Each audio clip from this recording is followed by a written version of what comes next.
This is for the documentary for the initial, wow, that's putting out some heat. Initial run right here on the side. 624 degrees it is. My little jewel right there is working because look, the stovepipe is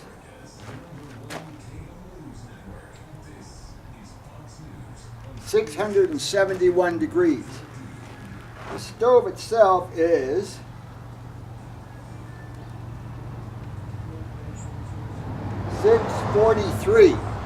643, 671, and on the top is my air injector. So I say we're burning that smoke. Gosh, if there were only a way to collect the heat that's generated here, that's just going to go up the stovepipe. Huh. Yeah, baby. Interesting. Food for thought. Think about it. I'm thinking about it. Is 364 degrees at the front of the stove. About midway, 614. Holy Toledo, let's go back to the front and make sure. 355 at the front. Way at the back is 739. I don't know how that works, but I think we got our major flame in the back due to the air induction system I put in there.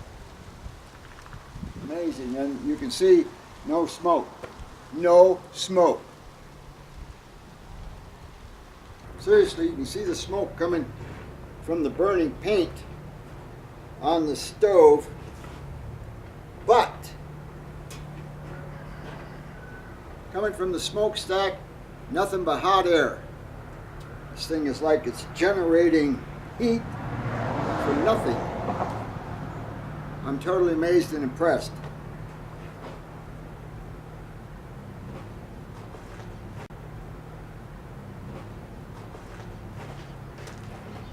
And I built it with information I got from YouTube, by the way. And I'm just going to let her go. And we'll see how long. You can probably tell by the raw materials we have here what our next project is going to be. That's right. We are now going to make a wood stove from scratch. No kits, no nothing, just from scratch and from parts that we have laying around here. It'll be our own design. Found a piece in my scrap pile for the door, the front end.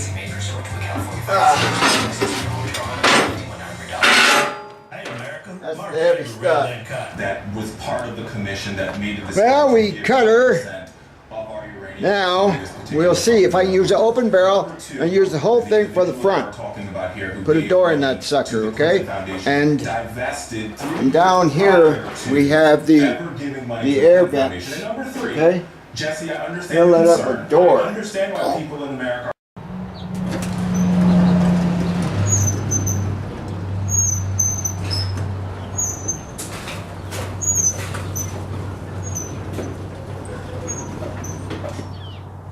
Day 2 of our stove creation project. I had to change my clothes because we're going to do some welding today. Get started on this. Let me show you an idea that I have here. See what you think. So I'm thinking right here, you know, where I cut this out. Add it here, and then continue on around. Weld these two together. Another thought.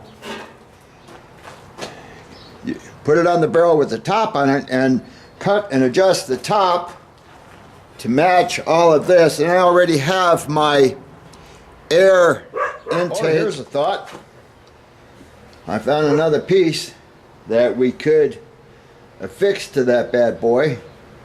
What I need now are some pieces to use for framing inside the door so we can seal it when we close. Skill grinder for many, many, many years, back when this was the average size for grinders. This is how our grinders look now. Little bitty guys. But I think for a job like this, we're going to stick with Old Faithful here. It weighs about 42 pounds, so I don't need to go to the gym anyway. Let's see. You don't need to put any down pressure on this bad boy, just let its weight.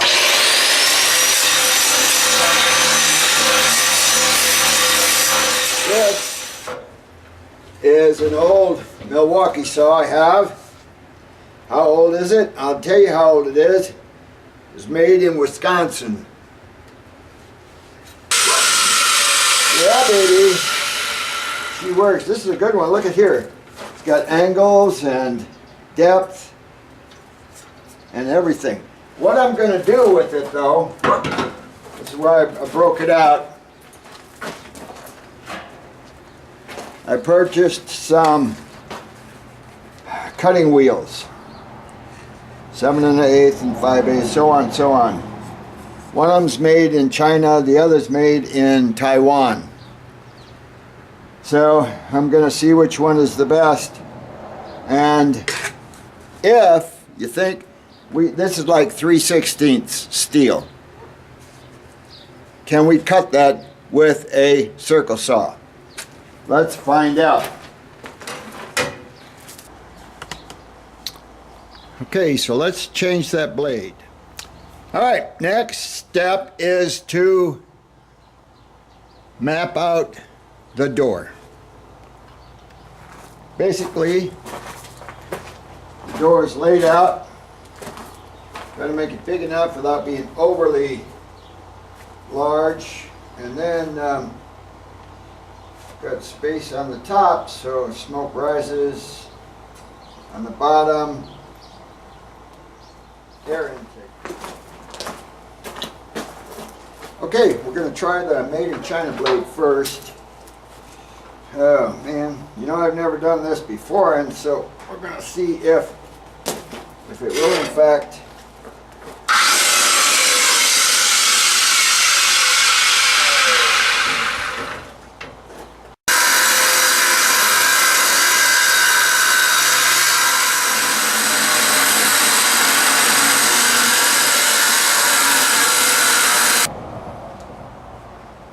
That's how we're going to do it. Slow and easy.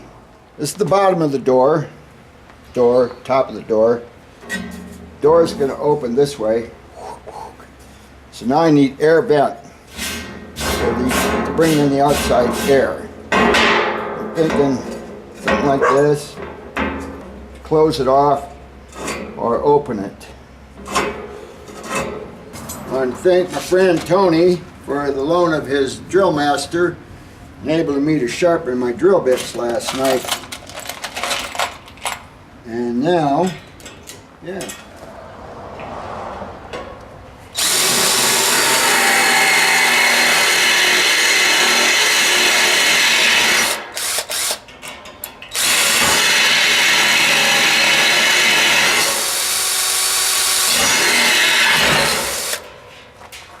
Just like butter.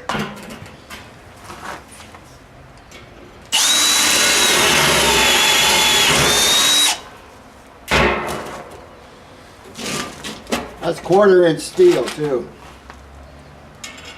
Just like butter. All right, hinges are on.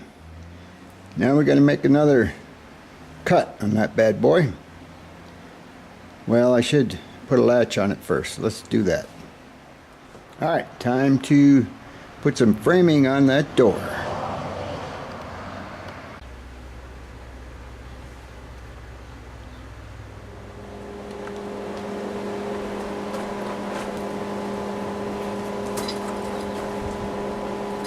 Well,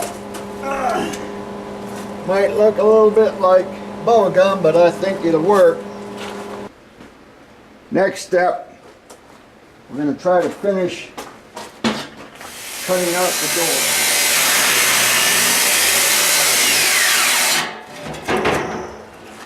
Well, that should be just about through. Right there at the corner, right there.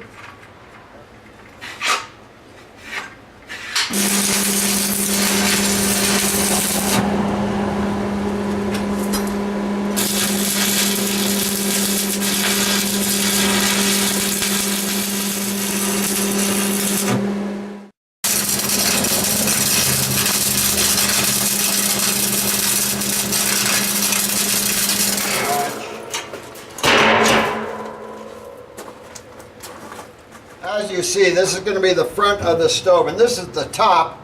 I may trim that, I may leave it like this. The door latch and the door. What I have to do is to figure out a way for the air vents. I have several ways to go. Okay, this right here, put a slot below the door, air intake. This could be the controller for the air intake. That's probably the way I'm going to wind up doing it.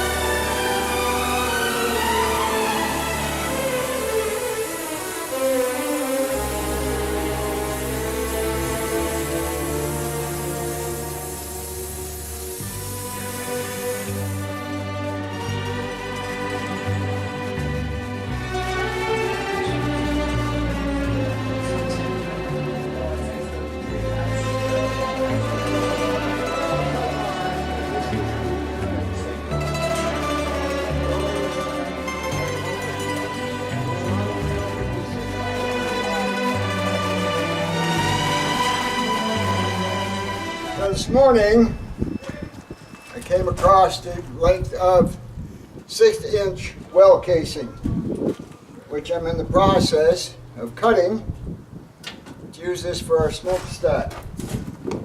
Then, how about that? That will fit right in there. I got to thinking about this stove, which would be the better vehicle for the stove. High pressure water tank or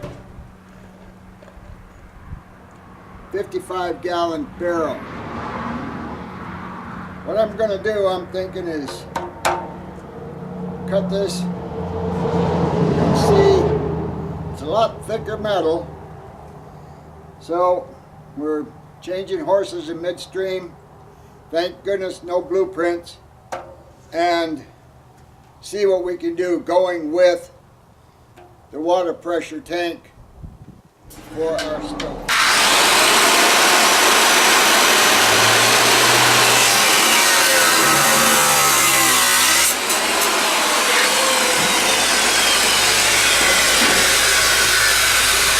This, as we can see, is a little bit larger than your basic barrel.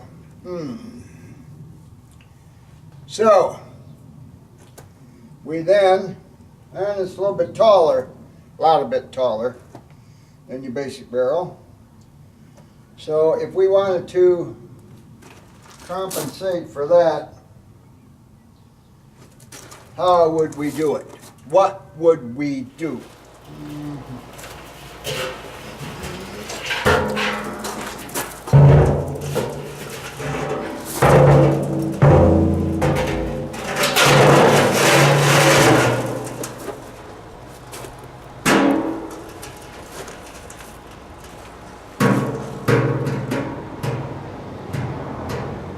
Now, I seem to have a better one down here, and so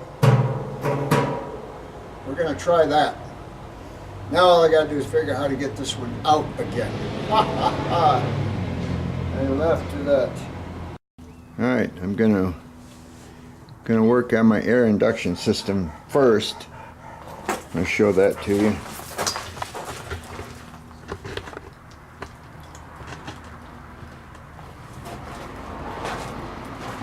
Right here. Opens. I want it to open hard. The air be sucked in there, and then it goes through some jets inside. So I need to put stops on both sides of it. Do that first, after I get my coffee. Here's the deal. This is the beginning of our air injection system, which will be here with the perforated holes. Maybe I should add more, I don't know. But it will go in there. Whoops. Turn it inside the barrel, the stove. And when it gets hot enough and we got enough draw, then I can open the intake and we should get fresh air, heated air coming in to reignite the smoke. Okay, this bad boy is going on there. This will be the stove insert. We're taking a lot of stuff as if it's gonna work, right? I'm gonna clamp it here, I think, and try to tack it, and then see if we can flex it to the other side. It's gonna be kind of fun.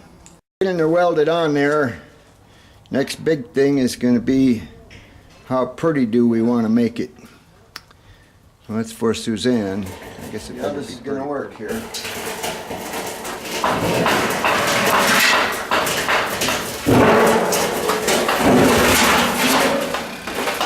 Okay, now I'm gonna weld this while it's laying on its side.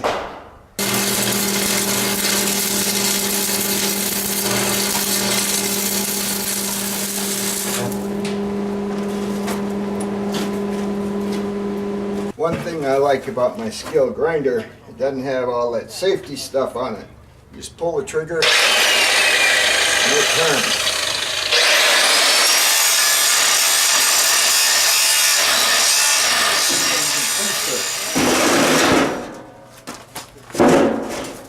Into our stove. Ta-da, as they say. Please note that I removed the door. Reason for that, when I welded all of this onto here with the torch, it caused reverse warpage or whatever you want to call it. Anyway, the door would not fit properly. So, it's a good thing I had the hinges just bolted on. I unbolted it, took the door off so I could refit it after I get done grinding everything down, get everything ready to go. And then while I have the door off, I'm going to go ahead and complete the air induction system. And we should be about ready to put legs on this. And a smokestack, of course.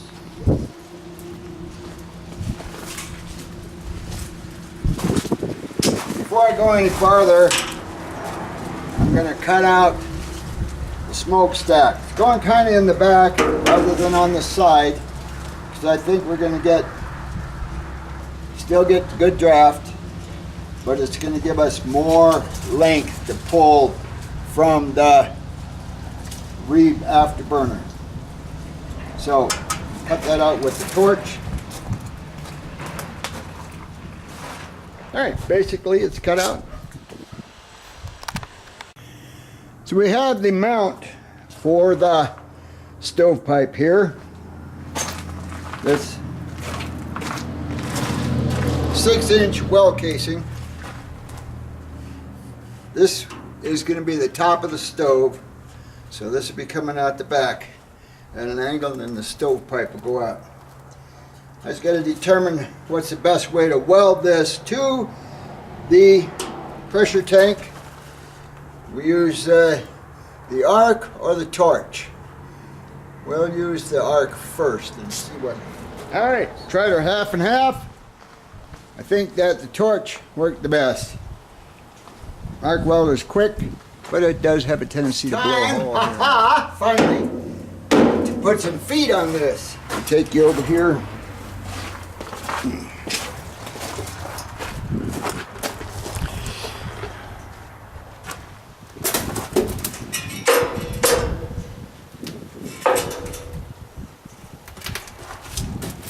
Okay.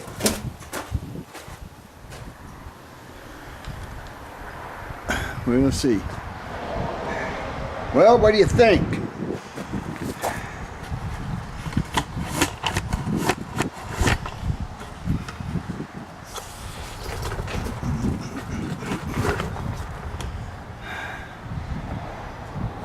Basically,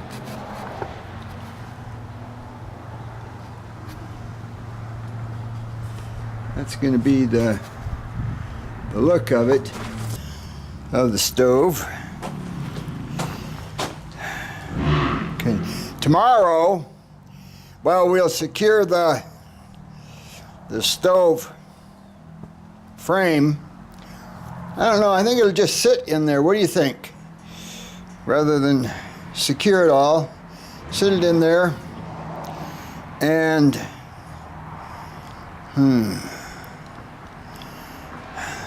I made it a little bit wider than the stove so I'd have clearance. So I wanted to kind of look different and unique. Puts though, right here, open.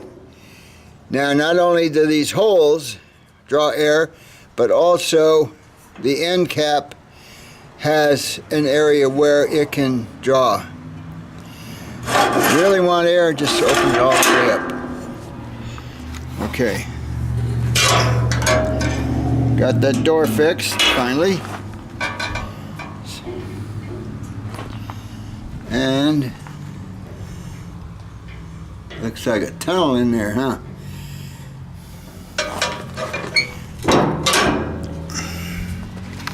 All right, that's it.